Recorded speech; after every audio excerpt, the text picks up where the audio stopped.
Computer Science Videos here today to show you guys in this tutorial how to filter YouTube views on Creator Studio using a Mac computer. Without further ado, let us start the video. So on this tutorial, you need to have access to a Mac computer and account for YouTube, videos that we have uploaded to the channel in order to generate the statistical data. We can now start the tutorial. Before I start this tutorial, I would like to say that you are more than welcome to subscribe to my channel, Computer Science Videos. As we know, every problem is solved by indirection. You can also follow my Twitter account. We are trying to grow as fast as ever. I'm on TikTok. We post videos here and there. Follow my page on Facebook. I'm also on Instagram. You are more than welcome to support me on PayPal. Let's now focus on the video.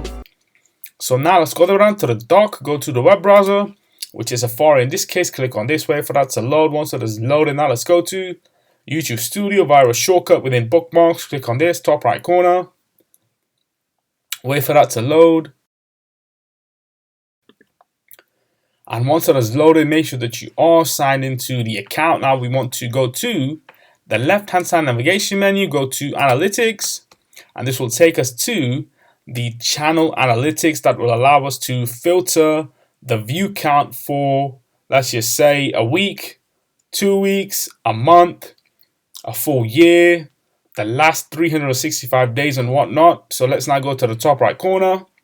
As you can see, we can currently see the last 28 days of our channel. We want to filter this to the last 7 days. 36,000 views. Let's now change back to 28, which is the default view. 90 days.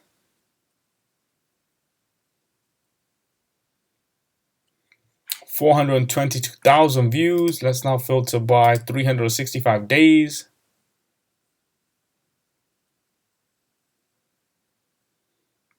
We can see we are up to 1.1 million. Let's now change to 2025. So this is for the full year, which is yet to come to an end. Last year, 2024, under a million. And we can also click on the lifetime amount of views from the day the channel had started to the current day in time, which we can see is 5.3 million. So we can now quit Safari. And so that's it for this video. I'll see you guys in my next tutorial. Thanks for now. Thank you for making it towards the end of the video. Be sure to subscribe to my channel, Computer Science Videos. Be sure to check out the previous video on screen now, or you can ideally click on the playlist and watch all the journey for Computer Science Videos from the start until now.